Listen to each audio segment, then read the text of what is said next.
समरसता सेवा संगठन कार्यक्रम के आरंभ में विजय महामंत्र का 7 बार सामूहिक हम सब जप करते हैं। तो आइए श्री राम जय राम का सामूहिक उद्घोष हम सब करें और उसके साथ फिर कार्यक्रम आगे बढ़ेगा। श्री राम जय राम जय जय राम, श्री राम जय राम जय जय राम, श्री राम जय राम जय जय राम, श्री राम जय राम जय जय राम, श्री राम जय राम जय जय राम, श्री राम जय राम जय जय राम, श्री राम जय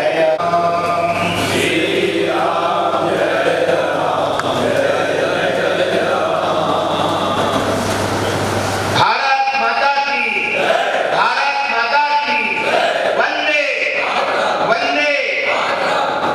भगवान महावीर स्वामी की जयंती के पावन अवसर पर समरसता सेवा संगठन के इस कार्यक्रम में आज के मुख्य अतिथि प्रोफेसर एस.टी. गौतम जी के स्वागत अभिनंदन के लिए मैं सादर आमंत्रित कर रहा हूँ श्री बाबूलाल नामदेव जी को, जो हमारे वरिष्ठ सहयोगी हैं। स्मृति जी माला और शाल के द्वारा स्वागत करेंगे। संदीप जी शाल और शामिल हो।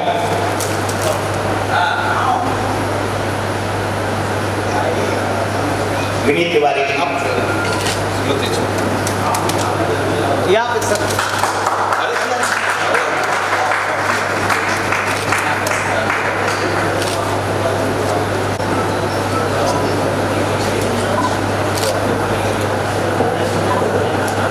विनीत भैया हम सब की ओर से डॉक्टर जामदार जी का अभिनंदन करते हुए मुझे संकल्प ध्वनि के माध्यम से स्वागत अभिनंदन में स्वयं को शामिल करें। श्री राम बाबू विश्वकर्मा जी कृपया आए और हम सब के बीच में विराजमान जैन पंचायत सभा के अध्यक्ष श्रीमान कैलाश चंद्र जैन जी का हम सब की ओर से अभिनंदन करें। निरंतर समरसता सेवा संगठन से जुड़े रहते हैं, मेरा उपस्थिति देती है।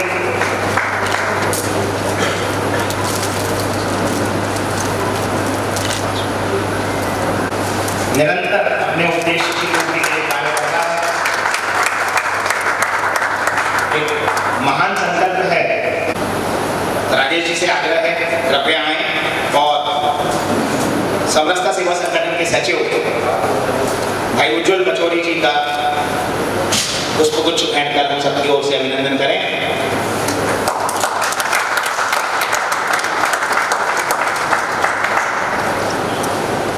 हमारे कार्यक्रम के मुख्य अतिथि माननीय गौतम जी, आज के कार्यक्रम के हमारे मुख्य वक्ता, जिनका मार्गदर्शन हमें शुरू से मिलता आया है और जिनका परिचय अगर मैं देने जाऊंगा तो इतना परिचय है। ऐसे हमारे वरिष्ठ चिकित्सक और हमारे इस मेरे ख्याल से संस्कारदानी के हर ऐसे कार्यक्रमों में जो जनमानस से जुड़े हैं या कि संदेश से, डॉक्टर जितेंद्र जामदार जी, जैन महासभा के हमारे अध्यक्ष कैलाश चंद्र जैन जी, हमारी समरसता सेवा संगठन के अध्यक्ष माननीय संदीप जैन जी, कार्यक्रम का संचालन कर रहे हमारे बड़े भाई धीरज अग्रवाल जी और सभी मंची एवं सामने उपस्थित इस संगोष्ठी के कार्यक्रम में आप सभी सम्मानीय बंधुओं का मैं स्वागत वंदन अभिनंदन करता हूं।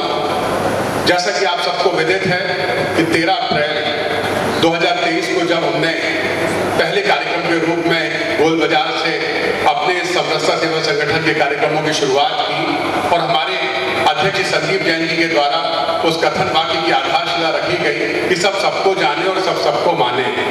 एक वार्षिक कैलेंडर बना, उसमें 32 जयंतियां और 2 समरसता के पर्व जो सबसे बड़े होते हैं, होली और कजलैया। उन कार्यक्रमों को पूरे संस्कारधानी में हर प्रकार के, चाहे वो किसी भी वर्ग से आते हो, किसी भी जाति से आते हो, ऐसा लगा ही नहीं कि मतलब कोई जाति या किसी वर्ग का कोई समूह ऐसा लगा जैसे संपूर्ण जबलपुर एक उस होली के कार्यक्रम और गजले के कार्यक्रम में सब कुछ एक हो गया, समरस हो गया।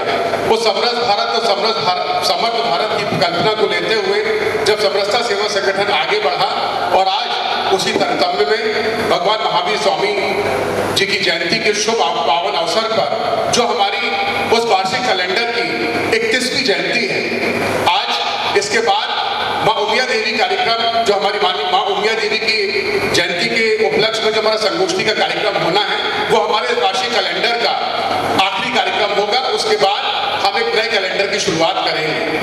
बहुत आसान कार्य भी नहीं था और बहुत कठिन कार्य भी नहीं था। कठिन इसलिए नहीं कि आप सभी का जिस प्रकार से हमें स्नेह, समय और अमूल्य मार्गदर्शन मिला, कैसे ये पूरा साल आपके मार्गदर्शन में, आपकी उपस्थिति में और आप लोगों के उस प्यार और असीम स्नेह से हमने एक वार्षिक कैलेंडर को जो पूरा करते हुए जिसमें हमारी एक संगोष्ठी शेष है, हम आगे बढ़ते गए। हमें इसी प्रकार से आप सभी का अमूल्य सहयोग और समय प्राप्त होता रहेगा और समरसता सेवा संगठन अपने नए वार्षिक कैलेंडर को और भव्यता और दिव्यता के साथ मनाता रहेगा और हम उस सबको जाने और सबको माने की परिकल्पना को आगे बढ़ाते हुए एक बहुत छोटा सा प्रयास है।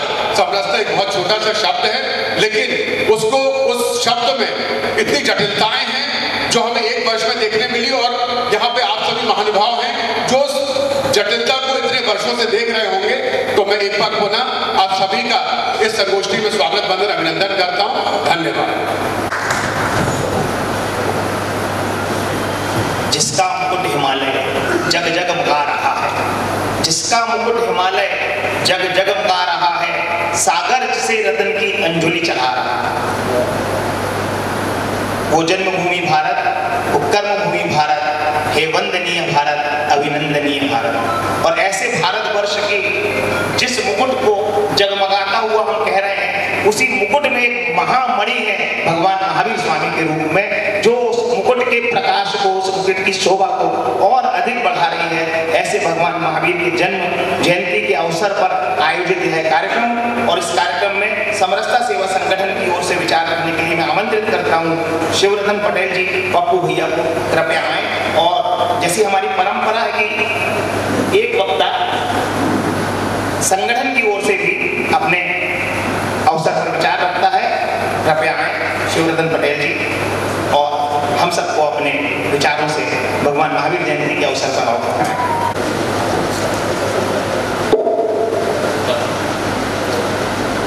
समरसता सेवा संगठन के द्वारा आयोजित क्षत्रिय परिवार में हुआ था। भगवान महावीर स्वामी 30 वर्ष की आयु में संसार से विरक्त होकर राज वैभव को त्याग कर संन्यास की और जन कल्याण के आत्मपथ पर निकल गए।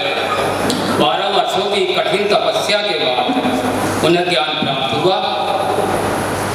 भगवान महावीर स्वामी को 72 वर्ष की आयु में पावापुरी से मोक्ष की प्राप्ति हुई। इस दौरान भगवान महावीर स्वामी के कई अनुयायी बने, जिसमें उस समय के प्रमुख राजा बिंबिसार, कुणिक और चेटक भी शामिल थे। भगवान महावीर जैन समाज के 24वें तीर्थंकर थे। जैन धर्मानुरागी जन भगवान महावीर के जन्म दिवस को महावीर जयंती के रूप में बड़े ही धूमधाम और उल्लास के साथ मनाते हैं। भगवान महावीर ने दुनिया को सत्य और अहिंसा का पाठ पढ़ाया। भगवान महावीर का आत्मधर्म जगत के प्रत्येक आत्मा के लिए एक समान था। इसलिए उन्होंने कहा, हम दूसरों के प्रति वही विचार एवं व्यवहार रखें जो हमें स्वयं के लिए पसंद हो। यही भगवान महावीर का जियो और जीने दो के सिद्धांत को लागू करता है। हम भगवान महावीर की जयंती के इस पावन पर्व पर अपने इन्हीं कुछ शब्दों के साथ नमन करते हुए अपनी वाणी को विराम देते हैं। लोगों का जो शाश्वत संदेश भगवान महावीर ने दिया था, आपने उसका यहाँ पर उल्लेख किया। आमतौर पर हमारे कार्यकर्ताओं को पहले से सूचना नहीं रहती है कि उनको क्या कहना है, किसका नंबर आ जाने का। तो समरसता सेवा संगठन की एक ऐसी परंपरा है कि हमारे कार्यकर्ताओं को भी बोलने का अभ्यास होना चाहिए, इसलिए यह एक प्रयोग है। और बहुत जोरदार तालियां मैं चाहूंगा हम सब मिलकर बहुत सार्थक शब्दों में उन्होंने अपने विचार यहाँ प्रस्तुत किए। हम सब जानते हैं कि संस्कार वाहिनी में भी अनेक रत्न हैं, और उन्हीं में से कुछ रत्नों का पूरे देश में विचारक चिंतक के रूप में नाम है। और ऐसे ही आज के हमारे कार्यक्रम के मुख्य वक्ता हैं डॉक्टर जितेंद्र जामदार जी। आप ख्याति लब्ध चिकित्सक तो हैं ही, वरिष्ठ समाजसेवी हैं, लेकिन आपको सुनना भी अपने आप में एक बड़ा अनुभव रहता है। ऐसे माननीय डॉक्टर जितेंद्र जामदार जी से मैं आग्रह करूंगा कि आज के इस अवसर पर हम सबको अपना मार्गदर्शन प्रदान करें। आज के कार्यक्रम के मुख्य वक्ता के रूप में डॉक्टर जामदार जी। ओम अखंड मंडलाकारं व्याप्तं येन चराचरं तत्पदं दर्शितं येन तस्मै श्री गुरवे नमः। वंदे भारतमातरं सबिंदु सिंधु शुष्कल तरंग भंग रंजितम् द्विशत्सु पाप जात जात कारिवारी संयुतम् कृतांत दूत काल भूत भीतिहारि वर्मदे त्वदीय पाद पंकजन नमामि देवी नर्मदे त्वदीय पाद पंकजन नमामि देवी नर्मदे। सबसे पहले तो सभी उपस्थित साथियों को, मंच पर विराजमान सम्माननीय विद्वज्जनों को जय जिनेन्द्र। और उसका रिस्पॉन्स अच्छा आना चाहिए, ऐसे काम नहीं चले। जय जिनेन्द्र, जय जिनेन्द्र, जय जिनेन्द्र। समरसता सेवा संगठन के इस अद्वितीय कार्यक्रम के आज के इस कार्यक्रम के हमारे मुख्य अतिथि मेरे अत्यंत प्रिय मित्र आदरणीय गौतम जी, मंच पर विराजमान हम सब के श्रद्धा और आस्था के केंद्र आदरणीय कैलाश जी, इस पूरे अत्यंत कठिन और सरल, बड़े अच्छे शब्दों का प्रयोग रंजय ने किया कि सरल भी है और कठिन भी है। तो कोई काम सरल होते हुए कैसे कठिन हो सकता है, या कठिन होते हुए कैसे सरल हो सकता है? इसको एक विरोधाभास के रूप में उन्होंने प्रस्तुत किया, और इस कार्यक्रम को उसी प्रकार से लगातार उसका निर्वहन करते हुए और उसमें एक कंटिन्यूटी को मेंटेन करने वाले हमारे समरसता सेवा संगठन के अध्यक्ष और मेरे प्रिय अनुज आदरणीय संदीप जी, संगठन के सचिव आदरणीय उज्जवल जी, यहाँ मेरे सम्मुख विराजमान सभी वरिष्ठ मेरे आदरणीय बंधुओं, सम्मानीय मट्टू भैया, सम्मानीय रंजीत जी, रजनीत जी, शैलेश भैया, सभी लोग, आदरणीय हमारे संघ चालक जी भी बैठे हुए हैं तीसरे क्रम में, और सतीश भैया भी डटे हुए हैं। सोच रहे हैं कि अब आज ये क्या बोलेंगे।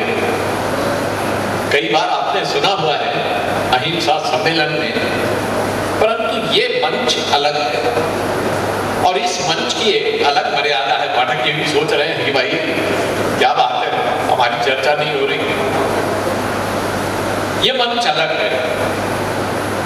सबसे पहले तो संदीप जी के लिए एक बार जोरदार और आज एक वर्ष पूरे करके ऊपर एक हफ्ता और निकल गया है, और जो संकल्पित कार्यक्रम थे उन संकल्पित कार्यक्रमों में 100% कार्यक्रम आपने संपन्न कराए। 31 कार्यक्रम पूरे वर्ष भर में हुए। ये अद्भुत, मुझे लगता है कि ऐसा अचीवमेंट है कि जो ज्यादातर लोग कर नहीं पाते। एक दो व्याख्यान कर लिए, 4-5 मिलने जुलने के कार्यक्रम कर लिए, अच्छे फोटो हो गए, प्रेस में छप गए, तो लगता है कि अब अपने कार्य की इतिश्री हो गई। परंतु संदीप जी का विचार ऐसा नहीं। जिस काम को करना है उसको सचोटी के साथ करना है, कंटिन्यूटी के साथ करना है, पूरी निष्ठा के साथ करना है और सबको समावेश करते हुए करना है। ये अपने आप में एक बहुत बड़ा मुझे लगता है अचीवमेंट है और मैं स्वयं बड़ा गौरवान्वित हूँ कि इस संगठन के साथ और निरंतर जो पिछले वर्ष भर से चले हुए कार्यक्रम हैं उनमें मेरे सहभागिता प्रत्यक्ष शायद शारीरिक रूप से कई बार नहीं हो पाई, परंतु मानसिक रूप से, सूक्ष्म रूप से और फिर पढ़ने में ये सारी बातें आती रही। और हमारा जो ऑब्जेक्टिव है वो बड़ा महत्वपूर्ण है कि हम सबको जाने और सबको माने। ये समरसता शब्द बड़ा विचित्र है। इसकी व्याख्या अगर हम करने जाएं तो हमारे सामने एक प्रश्न खड़ा होता है कि आखिर समरसता और समता में भिन्नता क्या है। तो आदरणीय प्रधानमंत्री नरेंद्र मोदी जी ने अपनी एक पुस्तक में समरसता की व्याख्या की है और समरसता की व्याख्या करते हुए वो कहते हैं कि समरसता इज इक्वल टू समता प्लस ममता। समता को समाज के अंदर स्थापित करने का प्रयत्न करना। हम सब जानते हैं कि राष्ट्रीय स्वयंसेवक संघ लगभग 100 वर्षों से करता आ रहा है लगातार और बड़ी सफलता के साथ करता आ रहा है। परंतु जब उसके साथ एक ममत्व का भाव होता है कि यह भी मेरा है और जब मैं यह भी मेरा करता हूं तो मुझे मुड़ करके भगवान महावीर जी की ओर देखना पड़ता है, क्योंकि जो अनेकांतवाद और जो स्यादवाद, ये जो शब्द है ये अद्भुत शब्द है। इस शब्द का वास्तव में इसकी व्याख्या करने जाए तो बहुत लंबा विषय है और उसमें बहुत समय भी निकल जाएगा। पर अनेकांतवाद और स्यादवाद ये दोनों विचार इस समाज के सामने रखने वाले व्यक्ति जो एक मनुष्य नहीं प्रत्यक्ष भगवान थे और जिन्होंने इस बात का प्रतिपादन किया कि भगवान को हमको कहीं बाहर खोजने की आवश्यकता नहीं है, बल्कि बड़ी कठोरता के साथ बाहर खोजे जाने वाले भगवान का विरोध भी किया। भारतीय चिंतन में हमारे महाद्वीप के अंदर अनेक प्रकार के चिंतक पिछले हजारों वर्षों में हुए। ऐसा कहते हैं कि हमारी ये जो परंपरा है, यदि हम इसको ऋग्वेदिक परंपरा से प्रारंभ करते हैं तो ऋग्वेद के जो प्रारंभिक सूत्र हैं वो लगभग 30,000 से 60,000 वर्ष ईसा पूर्व लिखे गए। पाश्चात्य जगत इसको स्वीकार करने को तैयार नहीं है, परंतु अनेक ऐसे विचारक हैं, चिंतक हैं, अनेक ऐसे अन्वेषक हैं जिनमें मैं एक नाम को आग्रह पूर्वक लेना चाहूंगा। उसका नाम है नीलेश ओक। नीलेश ओक कनाडा में रहते हैं, आजकल शायद अमेरिका शिफ्ट हो गए हैं। वैसे तो मार्केटिंग के एक व्यक्ति हैं, परंतु पिछले 20 से अधिक वर्षों से केवल भारतीय काल निर्णय के बारे में अन्वेषण कर रहे हैं और उनके अन्वेषण के लगभग 30 आधार हैं। उन 30 आधारों में सबसे प्रमुख आधार जो है वो है एस्ट्रोनॉमी, खगोल शास्त्र। और उस खगोल शास्त्र के अंदर और कुछ घटनाओं का उल्लेख होता है और वो घटनाएं हम देखते हैं कि एक रेगुलर इंटरवल के बाद रिपीट होती है। जैसे पूर्णिमा हर महीने में आती है, अमावस्या हर महीने में आती है। उसी प्रकार ऐसे कई खगोलीय घटनाक्रम होते हैं जो 6 महीने में होते हैं, 1 वर्ष में होते हैं, 10 वर्ष में होते हैं, सूर्य ग्रहण जैसा एक प्रकरण होता है जो लगभग 3-4 महीने में 6 महीने में होता दिखाई देता है, परंतु कई घटनाएं ऐसी होती हैं कि जो हजारों वर्षों में रिपीट नहीं होती, और उनका बड़ा, आजकल तो बड़े बड़े कंप्यूटर आ गए हैं, संगणक आ गए हैं, तो जिनके माध्यम से कैलकुलेशंस करके ये सिद्ध किया जा सकता है कि किस तारीख को वो जो ऐतिहासिक घटना थी, वो ऐतिहासिक घटना हुई। उदाहरण, महाभारत के बारे में हम चर्चा करते हैं कि महाभारत का युद्ध कब हुआ, तो महाभारत का युद्ध उसकी तारीख नील अशोक ने निकाल करके रख दी है एस्ट्रोनॉमी के कैलकुलेशंस के आधार पर, और बड़े स्पष्ट रूप से उसको कहा है कि 18 अक्टूबर 5561 BC को महाभारत का युद्ध शुरू हुआ।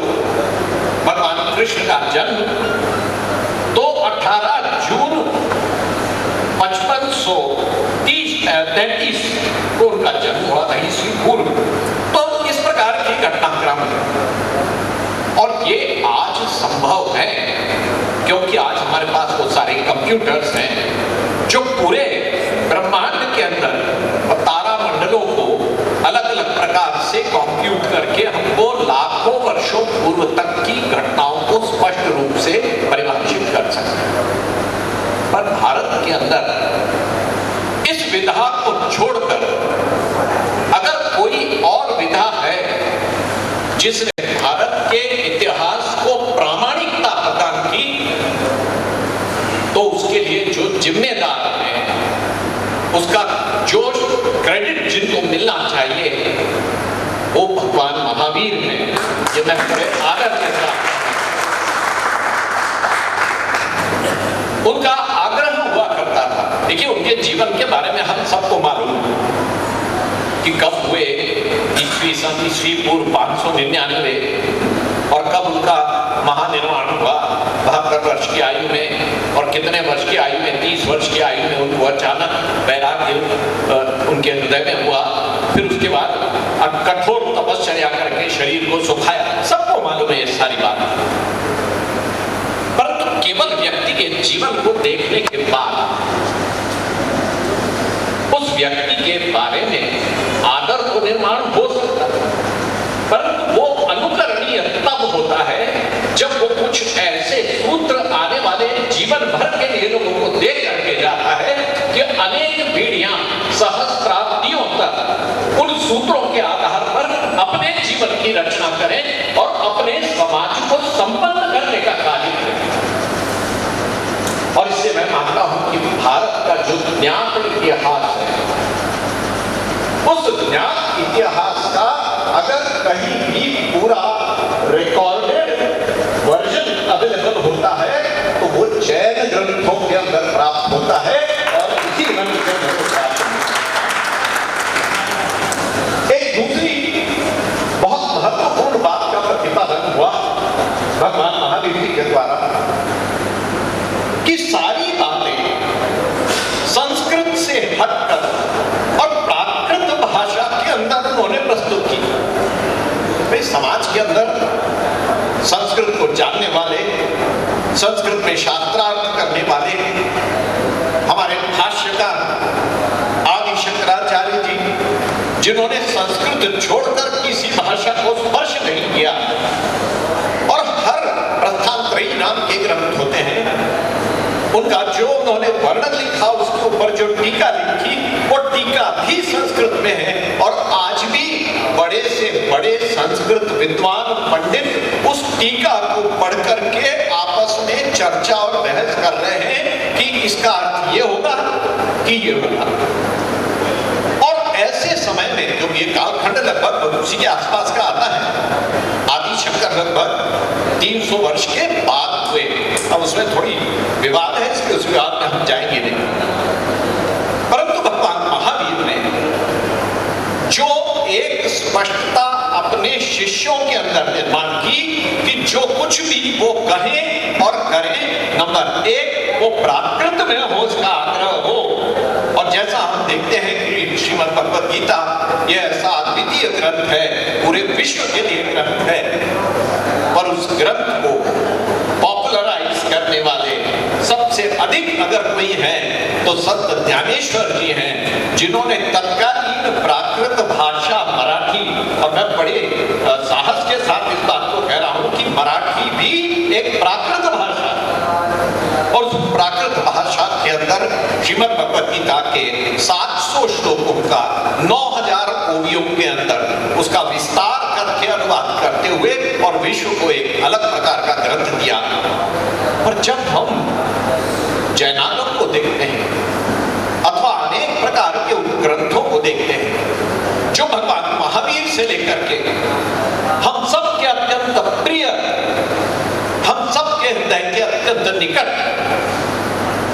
महामुनि विद्यासागर जी महाराज की मूक माटी जैसे ग्रंथ को जब हम हाथ में उठा करके पढ़ते हैं, देखते हैं, तो एक अद्वितीय ज्ञान का हमको अनुभव होगा। जिन धर्म में मेरे मन में हमेशा रुचि बनी रही, मेरे बहुत प्रिय मित्र इस जिन धर्म को अत्यंत कठोरता से इसका पालन करने वाले हैं, और कुछ बातें जो मुझे लगती हैं उनको यहाँ व्यक्त करना मुझे समीचीन लगता है। विवाद किसी भी प्रकार का हो, चर्चा किसी भी प्रकार की हो, बहस किसी भी प्रकार की भी, परंतु जब तक हमारे मन में, चर्चा करने वालों के मन में ये भाव है कि जो विचारधारा उस व्यक्ति की है वो मुझसे भिन्न होते हुए भी अस्तित्व में हो सकती है, इस बात का प्रतिपादन करने वाले भगवान महावीर और दूसरा कोई नहीं हुआ, क्योंकि अन्य सभी विद्वानों ने अपनी अपनी बात को स्थापित करने के लिए चर्चा की, अनेक प्रकार के शास्त्रार्थ किए, शास्त्रार्थ में विजयी हुए, बड़े बड़े विजय पत्र बनवाए, परंतु भगवान महावीर की सिंप्लिसिटी, उनकी सरलता, उनकी ह्यूमिलिटी, उनके व्यक्तित्व के अंदर की विनम्रता इस बात में प्रकट होती है कि उन्होंने कभी भी किसी के भी साथ किसी भी विचारधारा के साथ संघर्ष का मार्ग कभी उन्होंने स्वीकार नहीं किया। सबके साथ मिलकर के बात करने का, आगे बढ़ने का उन्होंने साफ हमेशा प्रतिपादन किया, और उसके साथ ही साथ सबके बारे में अत्यंत उदारता, समाज के बारे में अत्यंत उदारता, और समाज के अंदर किसी भी प्रकार का दोष, उस दोष को स्वीकार करके उसको क्षमा करने की भावना, और उस क्षमा करने के भाव को न केवल अपने हृदय में धारण करना बल्कि पूरे समाज के अंदर और अपने अनुयायियों के अंदर एक प्रकट मंत्र के माध्यम से स्थापित करके और मिच्छामि दुक्कडम करके और एक क्षमा याचना की भावना को प्रस्तुत करते हुए समाज की सारी गलतियों को माफ करने का एक भाव निर्माण करना, ये कार्य भी इस पूरे इतिहास में और किसी व्यक्ति ने, किसी महापुरुष ने नहीं किया एक्सेप्ट भगवान महावीर।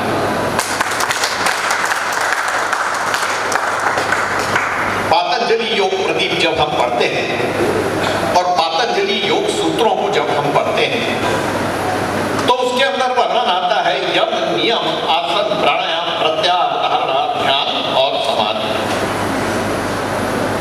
इसके अंदर जो पहला शब्द है वो है यम। अष्टांग योग का वर्णन पातंजलि ने किया, जिसका पहला अंग है यम। और ये यम क्या है?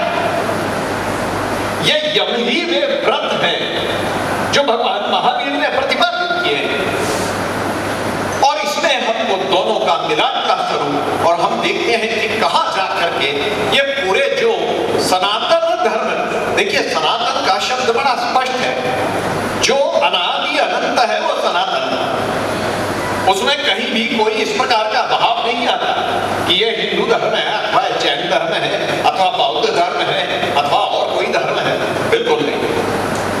धारयति इति धर्मः, जो हमारा कर्तव्य है, जो धारण करने योग्य है, जो करने योग्य है, वो धर्म है। और इस धर्म के अंदर जिन 5 यमों की चर्चा पातंजलि ने की,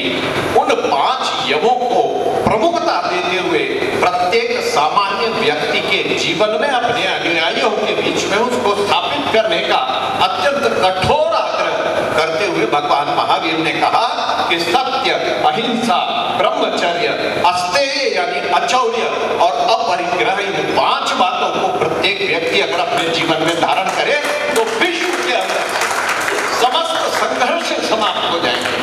सब संघर्ष, सभी लोग सच बोल रहे हैं। जब सब लोग सच बोलेंगे तो स्वाभाविक है कि पूरे विश्व के अंदर सत्य का शासन होगा। और श्रीमद् भागवत पुराण में लोगों को लगता है कि कृष्ण की उपासना होती है, लोगों को लगता है कि भगवान विष्णु के अवतारों की उपासना होती है, परंतु श्रीमद् भागवत पुराण का वाक्य जो सबसे प्रमुख वाक्य है, सत्यम परम धीमहि। हम किसकी उपासना कर रहे हैं? हम सत्य की उपासना, सत्यम परम धीमहि, श्रीमद् भागवत का ये वाक्य है।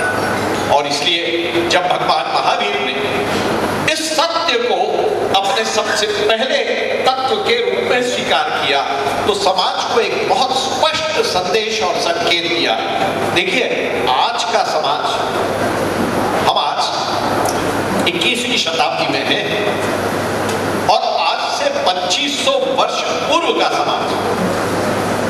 हम इस वर्ष भगवान महावीर जी के निर्माण का 2550वां वर्ष मना रहे हैं। तो जो व्यक्ति अपने स्वधाम गमन के बाद 2500 वर्षों तक रिलेवेंट बना रहे, और न केवल रिलेवेंट बना रहे बल्कि अपने विचारों के माध्यम से, अपनी टीचिंग्स के माध्यम से ऐसे तत्वों को स्थापित करता चले कि जिसमें सत्य पहला तत्व है, तो अद्भुत एक ऐसा वातावरण, वायुमंडल निर्माण होता है कि पूरा विश्व उस बात को सुनने के लिए तत्पर रहता है। आज पूरे विश्व के अंदर हम देख रहे हैं उथल पुथल मची हुई। वहां पर पश्चिम में हम देखते हैं रूस और यूक्रेन का युद्ध चल रहा है, वहां पर इजराइल और हमास का युद्ध चल रहा है, पैलेस्टीनियंस का। बम फटके जा रहे हैं, निर्दोष लोग मर रहे हैं, बच्चे, गर्भवती बहनें, दिव्यांग जन, जिनका युद्ध से कोई लेना देना नहीं, युद्ध में मरे जा रहे हैं। और अब एक नई खुरापात शुरू हो गई, इसराइल और ईरान की। भारत के अंदर पाकिस्तान लगातार खुरापातें करता ही जा रहा है। ऐसी परिस्थिति में आप कल्पना करिए कि यदि हमारा दूसरा तत्व स्थापित हो जाता है, अहिंसा अगर स्थापित हो जाती है, तो इस विश्व के अंदर क्या नहीं हो सकता? क्या ये विश्व स्वर्ग नहीं बन जाएगा? अपने आप स्वर्ग बनेगा। और ब्रह्मचर्य, मैं मानता हूं कि मैं जब इस शहर के अंदर आते हुए परम पूज्य मुनि संघ को देखता हूं, और जब मैं देखता हूं कि एक साथ 50 श्रेष्ठ मुनि निर्वस्त्र अवस्था में, दिगंबर अवस्था में, और चारों तरफ की किसी भी विषय का विचार ना करते हुए समस्त विषयों को तिलांजलि देते हुए अपने पूरे जीवन का निर्वाह करते हैं, तो स्वाभाविक रूप से, सहज रूप से मेरा मस्तक जो है अभिवादन के लिए झुक जाता है, भूमि को स्पर्श करता है और कहता है नमोस्तुते। चोरी नहीं करना, बचपन से हमको सिखाया जाता है कि चोरी करना पाप है, नदी किनारे साफ है, तो ये सारी बातें आती रहती हैं। परंतु क्या हम चोरी से चूकते हैं? जब मौका मिलता है तो छोड़ते हैं। अगर सड़क के ऊपर पड़ी हुई 10 रुपए की नोट भी मिल जाए तो इधर उधर देख के कि कोई देख तो नहीं रहा, धीरे से उठा के उसको जेब में रख लेते हैं। जिस दिन प्रत्येक नागरिक इस तत्व को स्वीकार कर लेगा, जैसा मैंने कहा, ये केवल स्वर्ग नहीं, ये कुबेर का नंदन वन हो जाएगा, किसी को किसी भी चीज की कमी नहीं पड़ेगी। और अंतिम बात आती है परिग्रह। आज मैं अभी देख रहा था मेरे ही घर में ये सफेद शर्ट जो है, कम से कम 20 सफेद शर्ट। मैंने कहा ये 20 सफेद शर्ट। अब स्वाभाविक है कि ऐसे समय पर मन जो है वो सोचने के लिए मजबूर हो जाता है। मैंने कहा मुझे 20 शर्ट का क्या करना है भाई, अधिक से अधिक 3 शर्ट ऑल्टरनेट डेज पहनने के लिए हफ्ते में, 20 क्यों?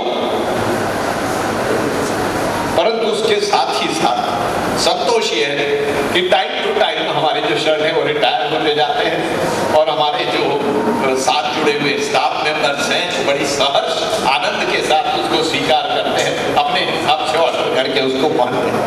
ये छोटी सी बात। एक प्राणलाल भोगीलाल नाम के सज्जन है बंबई में, उनके पास 80 गाड़ियां हैं, 80 विंटेज कार। और वो विंटेज कार एक को पालना मुश्किल है, क्योंकि विंटेज कार का मेंटेनेंस नई कार की कीमत के बराबर का होगा। अब उनके पास 80 गाड़ियां, उसका मेंटेनेंस, फिर वो कौन लेके गया, कौन वापस लेके आया, आया कि नहीं आया, इसका हिसाब रखना। और आप सबको मालूम होना चाहिए, महाराष्ट्र में जो गवर्नमेंट फंक्शंस होते हैं उसमें गवर्नर के लिए प्राणलाल भोगीलाल की गाड़ी आती है। तो ऐसे व्यक्ति हैं समाज के अंदर जो परिग्रह की पराकाष्ठा है। लाखों करोड़ों का सामान अपने घर में एकत्रित कर दिया, पर क्या उससे एक बूंद सुख मिला? इतनी गाड़ियां, इतने घर, सब प्रकार की सुख सुविधाएं, परंतु व्यक्ति सुखी है इसकी कोई गारंटी नहीं। और इसलिए भगवान महावीर कहते हैं अपरिग्रह की पराकाष्ठा। आप देखिए, फिर एक बार भगवान विद्यासागर जी महाराज को मैं स्मरण करता हूं, उनके अत्यंत कोमल और सुंदर स्वरूप का मैं स्मरण करता हूं, उनकी श्रेष्ठ बुद्धि, उनके वात्सल्य को, उनकी करुणा को मैं स्मरण करता हूं। अपने जीवन में 0.01% किसी भी प्रकार की किसी भी वस्तु का संग्रह उन्होंने कभी नहीं किया, जबकि समाज के लिए अच्छे से अच्छे काम करवाने के लिए बड़े से बड़ी गौशालाएं स्थापित की, बड़े से बड़े विद्यालय स्थापित किए, हॉस्पिटल स्थापित किए, कॉलेज स्थापित किए, क्या नहीं किया। समाज ने उनके एक इशारे पर अरबों रुपए निछावर कर दिए, परंतु वो व्यक्ति सहज रूप से निर्वस्त्र अपने मन में और दिगंबर होकर के आसमान तोड़ते हुए आसमान में विलीन हो गया, व्यापकता को प्राप्त हुआ। ऐसे हमारे भगवान महावीर जी के ये सब में आए हम सब के लिए एक आदर और प्रेरणा के स्रोत। प्रश्न ये पैदा होता है कि आने वाले समय में भगवान महावीर के इन तत्वों को, इन सिद्धांतों को फिलॉसफी में हम नहीं जाने। फिलॉसफी में जाना थोड़ा मुश्किल है, क्योंकि मैं मानता हूं कि जिन फिलॉसफी को समझना, जैन दर्शन को, जैन आगमों को समझना, ये बहुत आसान काम नहीं है। इसके लिए अध्ययन चाहिए, इसके लिए सामयिक की आवश्यकता है, इसके लिए निरंतर पढ़ने की जरूरत है, जो करने का ना तो हमारे पास समय है आज आपाधापी के जीवन में, और ना ही उस प्रकार की हमारी मानसिकता है।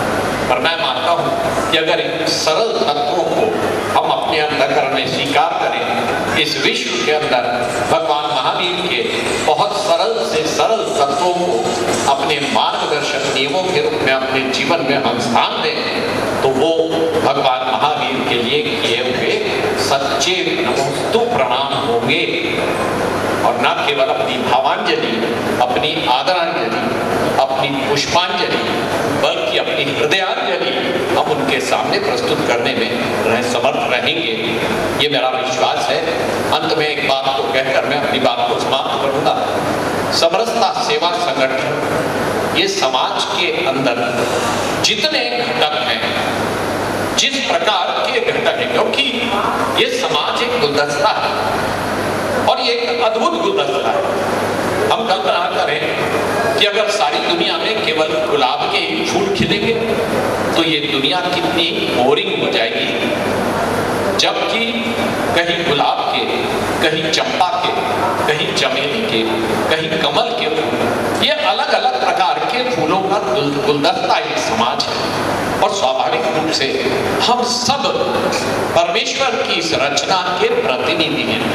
कोई गोरा है, कोई काला है, कोई सांवला है, कोई एक भाषा बोलता है, कोई दूसरी भाषा बोलता है, कोई एक वस्त्र पहनता है, कोई दूसरा वस्त्र पहनता है, परंतु इन सब के अंदर अगर जो कॉमन सोर्स है, जो कॉमन ग्राउंड है, वो ये है कि इन सब के अंदर बड़े बड़े महापुरुष हैं जो उनको ज्ञान देने के लिए निरंतर तत्पर होते हैं।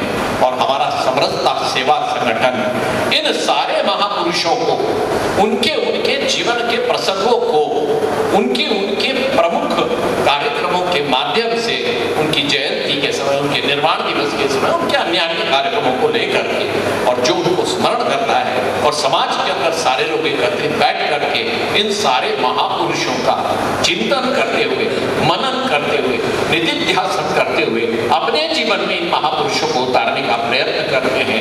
यही समरसता सेवा संगठन की सफलता का राज है। मेरी बहुत बहुत शुभकामनाएं महेश जी और भगवान महावीर के इन पंच व्रतों से संपूर्ण विश्व को, पूरी मानवता को मार्ग मिल सकता है। वर्तमान संघर्षरत विश्व के लिए ये पंचव्रत जो है वो एक संजीवनी बूटी के समान है, ऐसा आदरणीय डॉक्टर जामदार जी ने बताया। और हम सब भी अनुभव करते हैं इन पंचव्रतों में संपूर्ण मानवता को केवल मानवीय दृष्टिकोण से नहीं बल्कि संपूर्ण प्रकृति को संबल प्रदान करने का आधार मिलता है। ऐसे भगवान महावीर के ये पंचव्रत हम सबको निश्चित रूप से प्रेरित करेंगे। आज आपके उद्बोधन से एक बार पुनः मेरे जैसे लोगों के मन में यह स्मरण हुआ कि ये व्रत हम सबके लिए अत्यंत उपयोगी है, व्यक्तिगत जीवन में भी उपयोगी है। बहुत बहुत धन्यवाद। एक बार जोरदार करतल ध्वनि से हम सब अपने मुख्य वक्ता महोदय के वक्तव्य का सम्मान करें। मैं आग्रह करूंगा हमारे आज के कार्यक्रम के मुख्य अतिथि प्रोफेसर एस.पी. गौतम जी से कि वे कृपया आएं और हम सबको अपना मार्गदर्शन प्रदान करें। आदरणीय हों। उपस्थित विद्वजन मित्रों, देवियों और सज्जनों, श्रद्धेय जी ने मेरा विषय बहुत हल्का कर दिया। एक तो ये कहकर कि जैन धर्म पर बोलना अत्यंत कठिन है, शोध का विषय है, आपाधापी में ये संभव नहीं। तो मैं अनुग्रहित हुआ कि अब मुझसे किसी की कोई अपेक्षा बची नहीं है। दूसरी और बात है, जितने विस्तार से डॉक्टर साहब ने हम सबको लाभान्वित किया, जीवन के विषय में बताया, भगवान महावीर स्वामी के चरणों में नमन करते हुए मैं विषय प्रारंभ करता हूँ। वो शब्द मैं लेता हूँ भगवान ही, भगवानो, समरसता संगठन। भगवान से शुरू होता है जो असम है, भा से भूमि, गा से गगन, वा से वायु, आ से अग्नि और ना से नीर। ये जो पंच तत्व हैं इनको कहते हैं भगवान। और ये पांच अलग तरह के हैं। धरती ठोस है तो वायु दिखाई नहीं पड़ रही, दृश्य अदृश्य, लोप्य अलोप्य, ऐसे भगवान। और उसके बाद महावीर। एक अवस्था बता दो, विकास की अवस्था में 3 शब्द आते हैं, भगवान, भगवानु, भगवाना।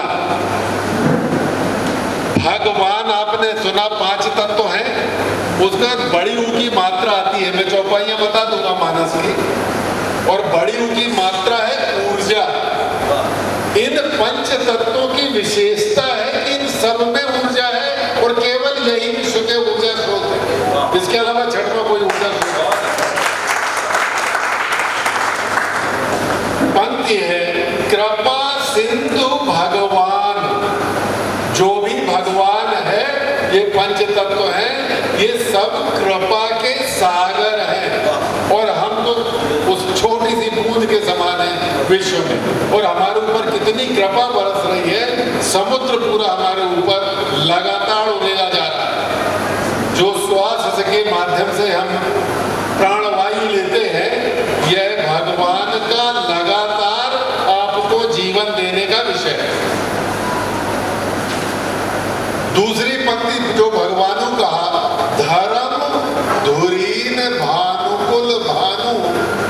राजा राम स्वबस भगवानु। धर्म का जो भी आधार है, अभी धर्म भी बताएंगे क्या स्थिति है। धर्म धुरीन, धर्म का आधार जो है सौर मंडल का सूर्य है, जिस प्रकाश के लिए हमने दीप प्रज्वलन प्रारंभ किया कार्यक्रम के आरंभ में। भानुकुल भानु, सौर मंडल के सूर्य से आने वाली किरण ही समस्त कार्यों का ऊर्जा का मूल स्रोत है, फोटोन जिसको कहते हैं। राजा राम यह केवल शब्द नहीं है, ये नियंत्रा है, नियंता। स्वबस यह इंडिपेंडेंट है, ये किसी के परवश नहीं है। परवश जीव, स्वबस भगवंता, भगवानी केवल स्वतंत्र है, बाकी सब परतंत्र है। हमारी आंख नाक मुंह 2 मिनट के लिए बंद हो जाए, राम राम सत्य है। धर्म धुरीन भानुकुल भानु, राजा राम स्वबस भगवानु। ये जो ऊर्जा है यह पांचों तत्वों को एक साथ लाती है और क्या बनाती है?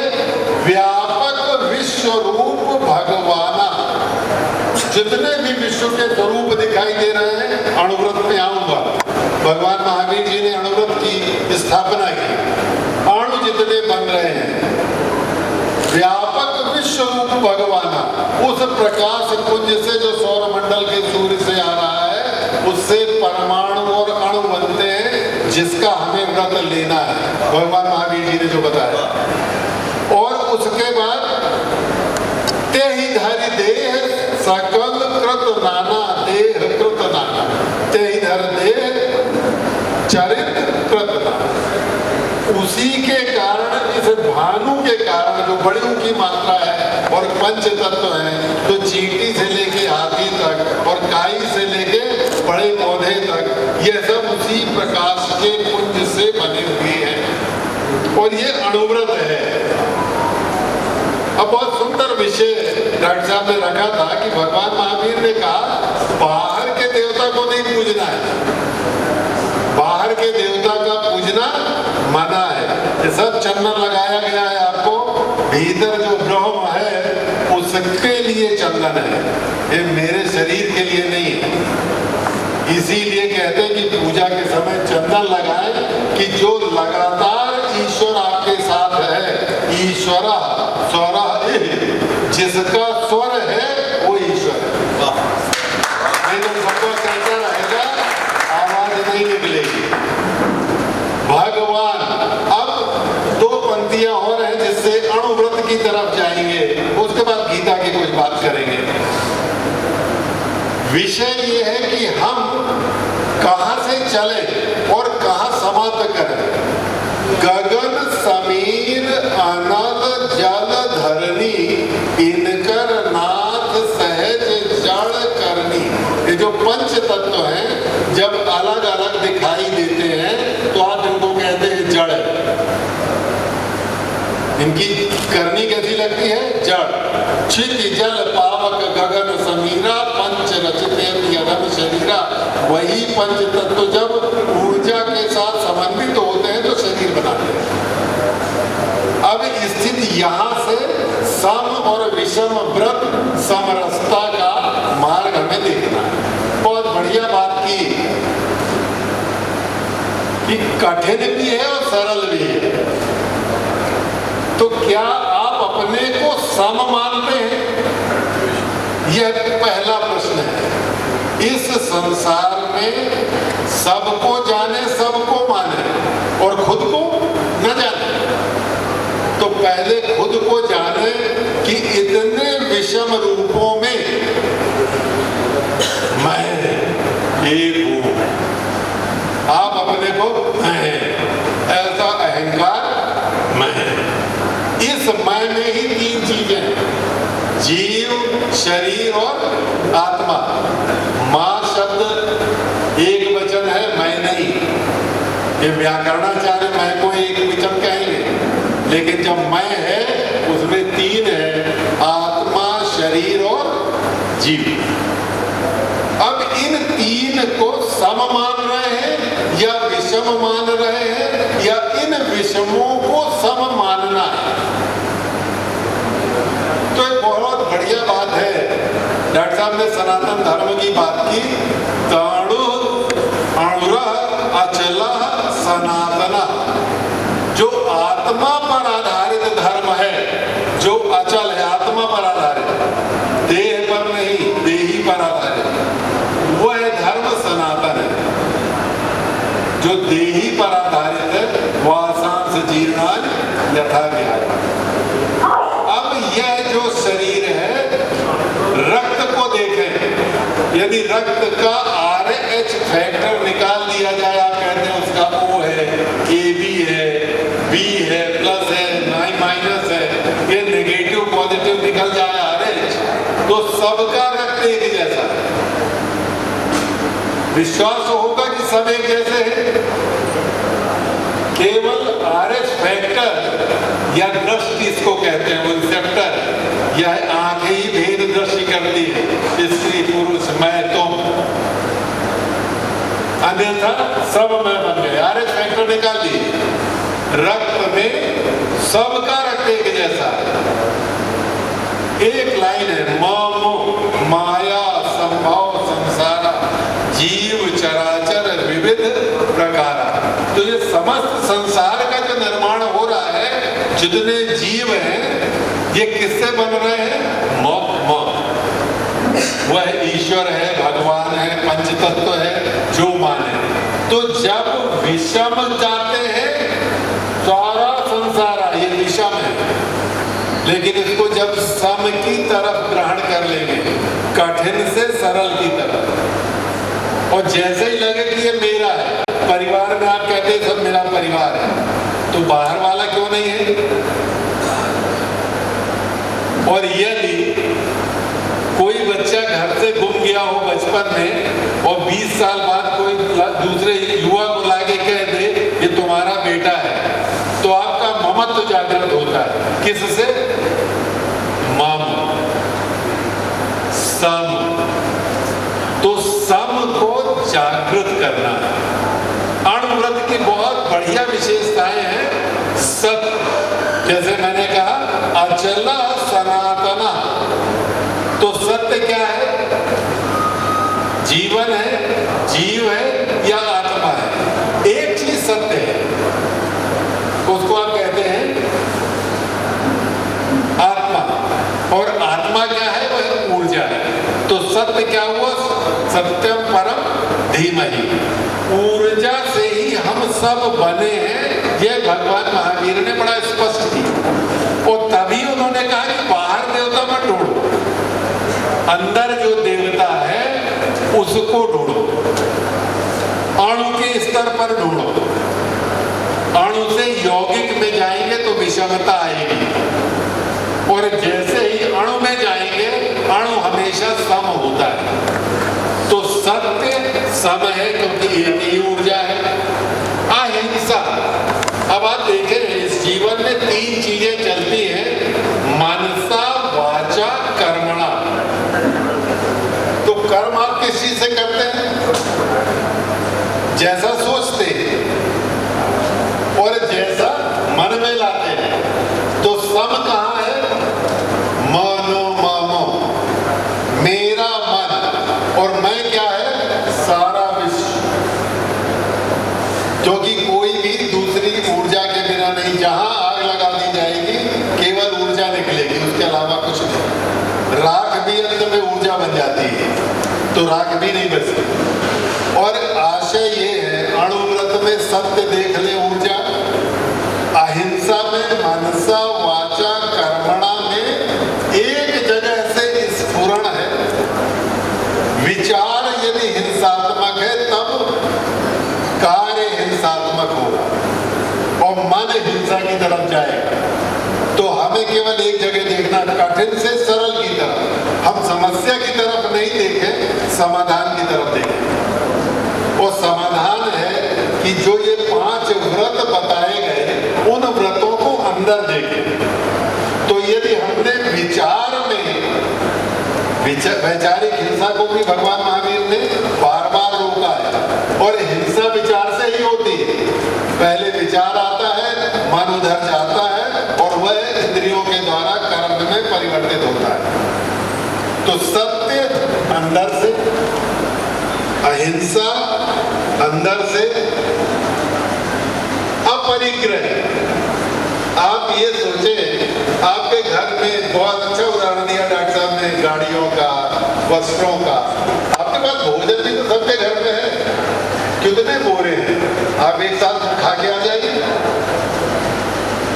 अंदर देखना है, क्या आप पूरा भोजन कर सकते हैं जो आपके घर में है, और नहीं कर सकते तो किससे सीखना है, किससे पूछना है, बाहर पूछना है या भीतर पूछना है। थोड़ा सा दाल बढ़ने लगे तो डॉक्टर के पास पहुंचे, डॉक्टर साहब देखिए कुछ बढ़ रहा है, रख लीजिए। अंदर देखना, अपरिग्रह, शरीर नहीं देना। अपरिग्रह से शरीर नहीं जाता, आपका कुछ नहीं जाता। आपकी मानसिक स्थिति को संभालना है अंदर से। परोसने वाला तो खाना लगातार दे रहा है, आगे नहीं भाई मेरा हो गया, आई एम डन। क्यों? आप तो बड़े आदमी हैं, ज्यादा खाइए, देने वाला दे रहा है और अभी भंडार में काफी है। अपरिग्रह, ये कौन कह रहा है? अंदर। बात बाहर की नहीं सुनिए, बहुत इन 5 व्रत को पहले देख ले, फिर बड़े सरल माध्यम में बताऊंगा, साधन बताऊंगा जिससे आप जीवन को सरल कर सकें। अपरिग्रह हो गया। ब्रह्मचर्य, यदि किसी सबसे अधिक कामुक व्यक्ति को कहा जाए कि एक विषय में वो जीवन भर लगा रहे, क्या लगा रह सकता है? आप कितनी देर हंस सकते हैं, कितनी देर रो सकते हैं, कितनी देर गाना गा सकते हैं? क्रिया की एक अवस्था होगी, शरीर की एक व्यवस्था होगी। और ब्रह्मचर्य का सीधा विषय है आचार्य ब्रह्मो, जो ब्रह्म में चलने लगे। और ब्रह्म बाहर नहीं है, ब्रह्म कहाँ है? अंदर। तो आपको आचरित किसके लिए होना है? अंदर के लिए। और अभी आप आकर्षित किसके लिए हो रहे हैं? पड़ोसी के लिए आप अपने को जला रहे हैं और कह रहे हैं कि मैं ब्रह्मचारी हूं। आपको सोचना है कि आप कर क्या रहे हैं, सोचना कहाँ है, जलाना कहाँ है और जलना कहाँ है। तो आचरण कहाँ करना है? अंदर। ब्रह्म कहाँ है? अंदर। नहीं तो हम नाक मुंह अपनी बंद करके 5 मिनट की बात करें, केवल 5 मिनट ही तो रोकना ना बाहर के संसार से। यदि आप कहते कि बाहर का संसार आवश्यक है और समाधि नहीं, तो बीते संवत सहस्रतासी तजी समाधि संभु अविनाशी। ये समाधि कैसे लगती है? 87,000 साल की एक समाधि भगवान शिव ने लगाई। क्यों? वहां है संसार की तरफ देखना बंद। मां पार्वती बगल में, लेकिन भगवान शिव ने बाहर देखना बंद कर दिया। और सम अधि, वह अधिकार प्राप्त हो गया, वह समता प्राप्त हो गई अकेले से।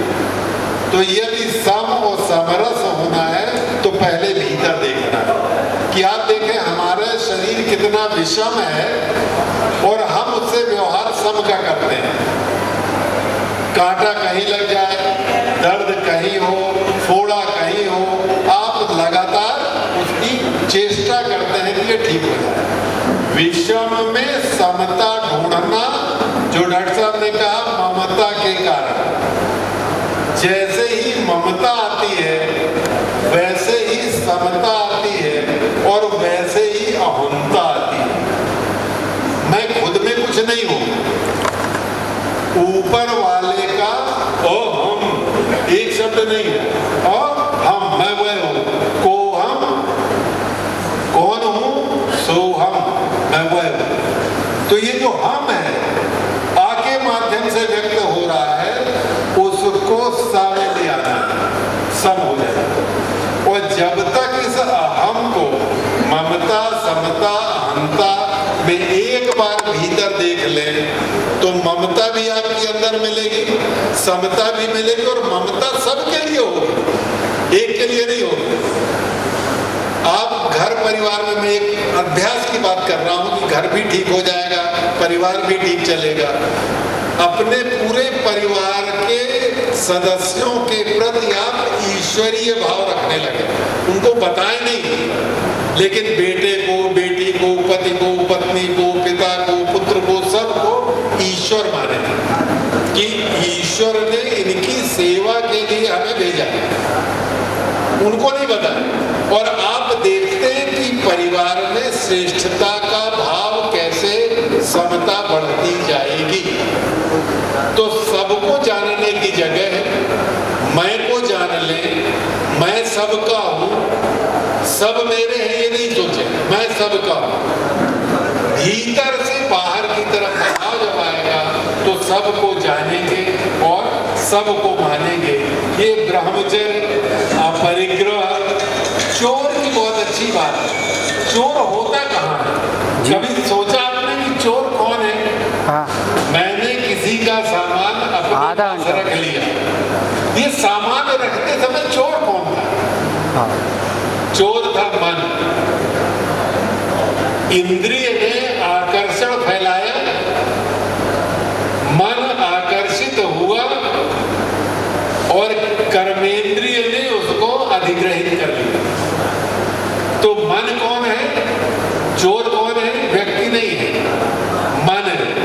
और मन को एक अब अंतिम बात इस तरह की बता रहा हूं। शरीर में 5 ज्ञानेंद्रियां हैं, जिनेंद्रिय हम कहते हैं भगवान महावीर। 5 ज्ञानेंद्रियां हैं और 5 कर्मेंद्रियां हैं। पांचों कर्मेंद्रियां बाहर खुल रही हैं और पांचों ज्ञानेंद्रियां अंदर खुलती हैं। और ये आश्चर्य होगा, आपको सुनाई बाहर की बात देती है कि भीतर की भी देती है? अंदाज लगा लें, अभी 1 सेकंड का एक्सपेरिमेंट और जीवन सफल कर लें। अंदर बोले राम या जो शब्द बोलना चाहे और आपको सुनाई देगा, बिना बोले, बिना उच्चारण के। आशय बहिर्गमन इंद्रियों का यदि आप रोक लेंगे तो विषमता से समता की ओर तुरंत चले आएगा। आंखें बाहर बंद कर दें और अंदर की तरफ छोड़ दें। किसी भी ज्ञानेंद्रिय को सांसारिक चीजों में ले जाएंगे तो विषमता उत्पन्न होती है, भेद दृष्टि। एक सब मानव है, समता है, और जैसे ही ये है, ये है, ये छोटा है, ये बड़ा है, विषमता आ गई। ये कौन ला रहा है विषमता? क्या वो व्यक्ति विषमता ला रहा है? क्या संसार ला रहा है? वो तो सम है। जैसे आपका शरीर सम है, समस्त इंद्रियां शरीर के कल्याण के लिए कार्य कर रही हैं, तो जिनेंद्रिय बनने का सरल माध्यम है जितना अधिक हो सके ज्ञानेंद्रियों को भीतर ले जाए। बहिर्मुखी संसार सब, अंतर्मुखी है संत। बाहर सब स्थूल है, अंत अनंत अनंत। और संत का आशय है सत्य ही अंत है जिसका, और सत्य के लिए ही अंत है जिसका। मेरा आशय कहने का कि इन विषयों को हम विषय या सविषय, जब भी हम किसी को वस्तु समझते हैं, पदार्थ समझते हैं, प्रभु नहीं समझते। विषय वही है।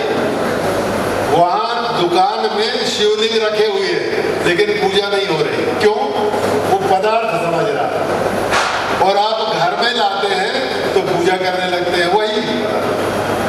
तो जब तक इंद्रियां संसार में बाह्य चीजों को वस्तु या विषय, विषय का मतलब ही है विष या सविषय, जो जहर के समान है।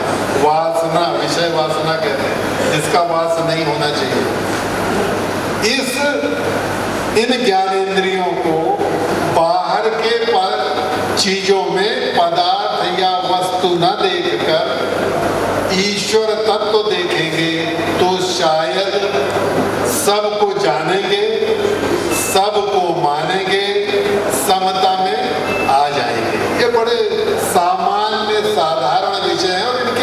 बड़ी अच्छी विशेषता एक और बात बताऊं, शायद इस संसार के विज्ञान में अद्भुत बात श्रीमद् भगवद गीता में थी। मैंने वचन दिया था डॉक्टर को कि आज मैं चर्चा करूंगा। विश्व में जितना विज्ञान है या तो वह पदार्थ है या क्वांटम है। एनर्जी के भी 3 रूप है। हमारे यहाँ पहली बार बहुत अच्छा श्लोक दिया है, भूमि रापो अनलो वायु खम मनो बुद्धिरेव च। अब ये देखिए, मन, इसको शरीर का पदार्थ भी माना है, उसकी गति विश्व में कहीं भी चली जाए।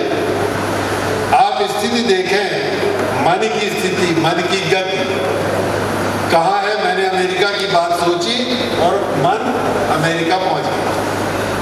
गति इसकी कितनी, और जबकि है वो शरीर के अंदर। ये विश्व का सबसे बड़ा विज्ञान अभी भी है। आज भी कोई भी वैज्ञानिक अथवा चिकित्सक यह नहीं बता पाता कि मन कब पदार्थ होता है और मन कब क्वांटम है। फिर से मैं श्लोक आपके लिए कह रहा हूँ, भूमि रापो अनलो वायु खम मनो बुद्धि एव च। मन एवं बुद्धि संसार की इतनी बड़ी गति में जाती है, यदि इस गति को हम भीतर ले लेंगे तो जितना बाहर दिखाई देता है वह सब हो जाए। शायद मेरा समय पूर्ण हो गया ऐसा मुझे लगता है, तो ये विषय तो बड़ा गंभीर है, लेकिन विषमता में समता, सबको जाने सबको माने के पहले खुद को जाने। यदि खुद को जान लेंगे तो दूसरे को जानने की आवश्यकता नहीं पड़ेगी। आप सबको बहुत बहुत प्रणाम। संदीप जी को इस धारा के लिए जो प्रवाहित है, बहुत बहुत नमन, आप सबको प्रणाम। त्वमेव माता स पिता त्वमेव त्वमेव विद्या तद्रविणम त्वमेव। पदार्थ भी वही है, विद्या भी वही है, माता भी वही, पिता। और यह है ऊर्जा। यदि इसको मान लेंगे तो समत्व आ जाएगा, विश्व का कल्याण हो जाएगा। जय हिंद। अगले चरण में हम प्रवेश करें उसके पूर्व आदरणीय गौतम जी का बहुत बहुत धन्यवाद। मैं आग्रह करूंगा कैलाश चंद्र जैन जी से कि वे भी आएं और अत्यंत संक्षिप्त में हम सबको अपना मार्गदर्शन दें। आदरणीय कैलाश। श्री राम जी की, भगवान 1008 शासन नायक वर्तमान महावीर स्वामी की, मंच पर विराजमान हमारे विजन भाई एवं समस्त समरसता सदस्य एवं सम्मानीय सभी को प्रणाम सादर जय देने। जितना मैंने डॉक्टर साहब से जाना, गौतम जी से जाना, ये तो विद्वान लोग हैं और ये सत्य है कि हम आप जनरल लोग इनके गूढ़ ज्ञान को उतनी गहराई से नहीं समझ पाते। लेकिन सत्य है कि सारा सार उनने धर्म का सामने रख दिया, चाहे वो मर्यादा पुरुषोत्तम राम का हो, चाहे महावीर का हो, यही एक समकक्ष है। आज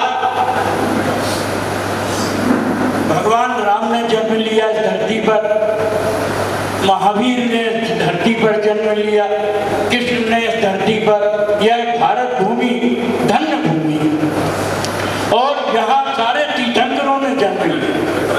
लेकिन ये सत्य है कि जब प्रकृति में ऐसे ही भव्य आत्माओं का जन्म होता है तो यह प्रकृति भी अपना परिवर्तन कर दिखाती है कि धरती, इस धरा पर किसी ऐसी पुण्यात्मा जीव ने जन्म लिया।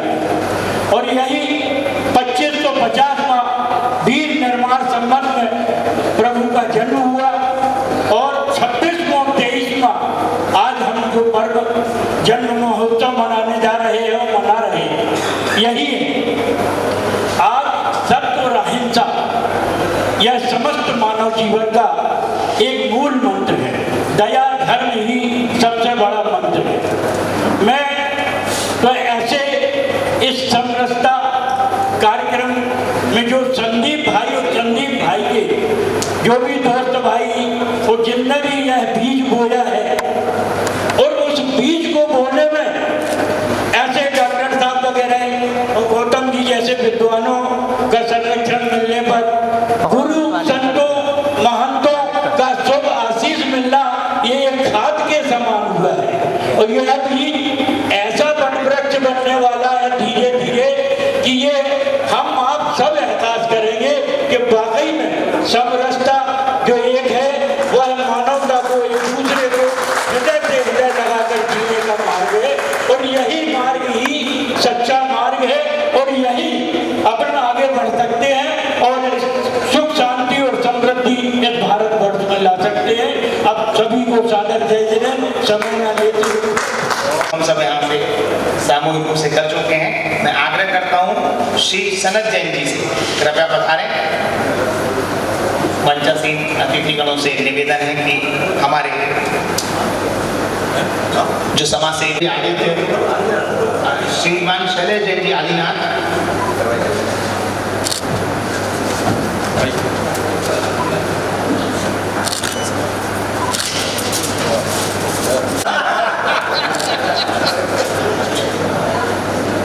श्री सुकुमार जैन जी, सभी से आगे में रुकेंगे ताकि एक सामूहिक चित्र भी हो।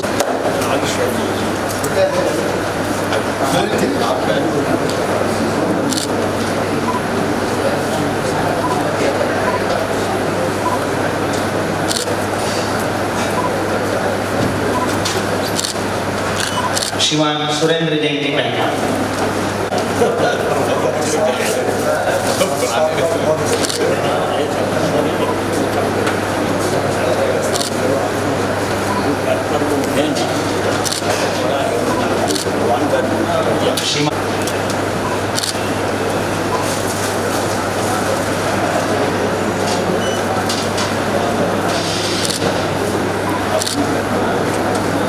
रजनीत जैन जी,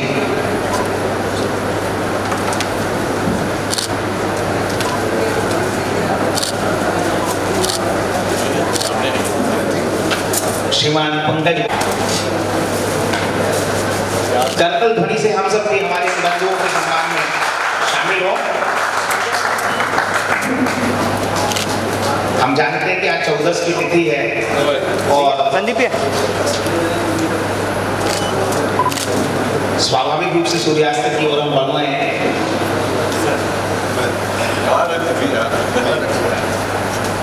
श्रीमान अभिमन्यु जैन जी,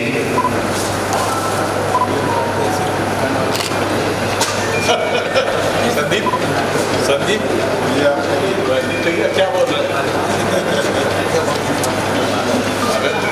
श्रीमान गौरव जैन मंटी जी,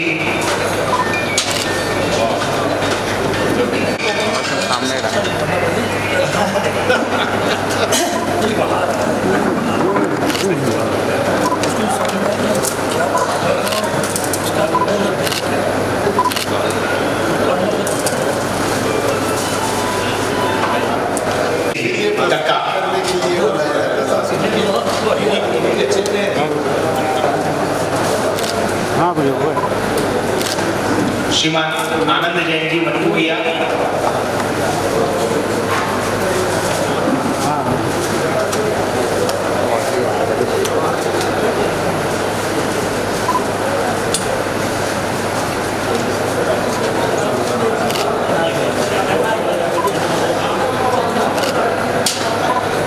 श्रीमान राकेश जैन जी दाऊ, श्रीमान सुजीत जैन जी भाऊ,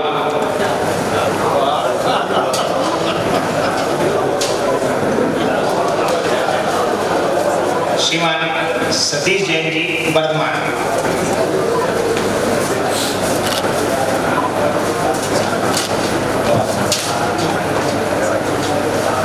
श्रीमान मुकेश जैन जी, मनीष, श्रीमान इंजीनियर भरत जैन जी, शरद जैन जी, श्रीमान इंजीनियर शरद जैन,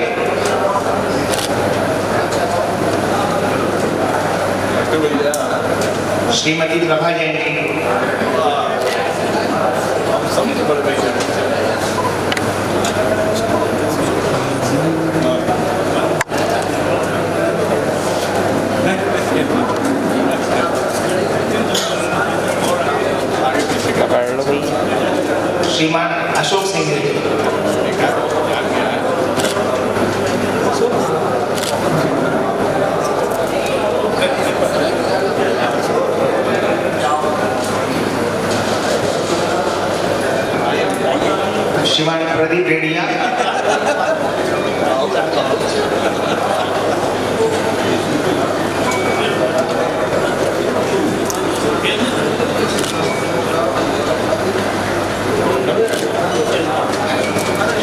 वीरेंद्र जैन।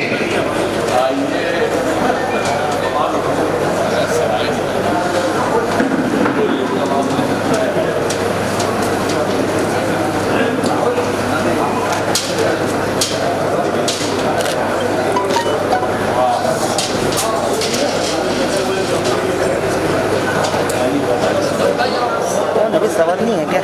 साइलेंट कर ले उसको।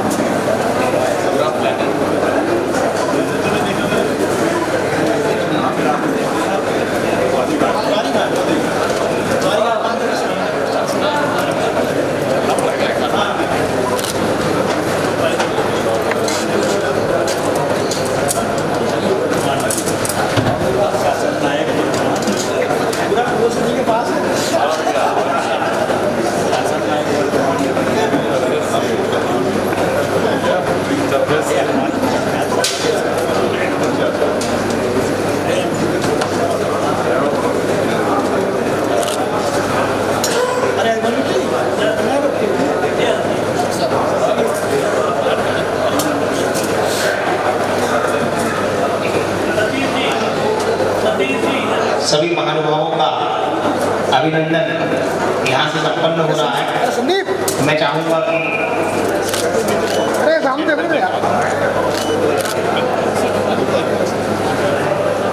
एक भजन की प्रस्तुति यही लग रहा है यहाँ से होनी है। श्रीमती सुशीला जैन जी से आग्रह है, कृपया आए और हम सबको अपनी भजन की प्रस्तुति से आमंत्रित करें। इस बीच जो भी महानुभावों का सम्मान हुआ एक समूह चित्र के लिए व्यवस्थित हो जाएंगे।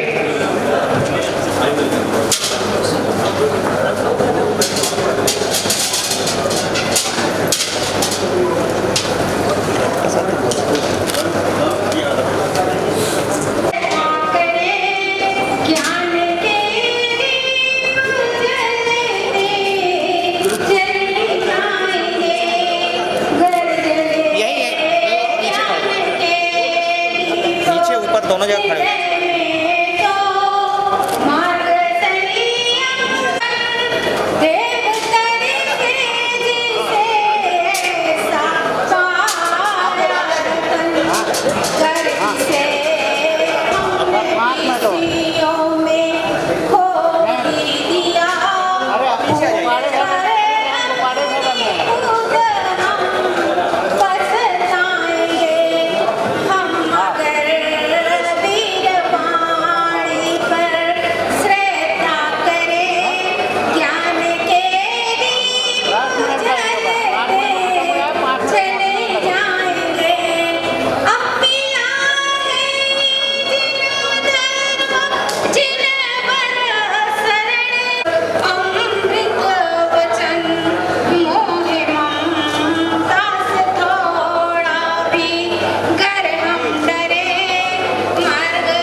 के लिए समरसता सेवा संगठन की ओर से आभार प्रदर्शन करें। सभी बंधुओं से आग्रह है कि आभार प्रदर्शन के पश्चात जलपान ग्रहण करने के बाद ही यहाँ से प्रस्थान करेंगे।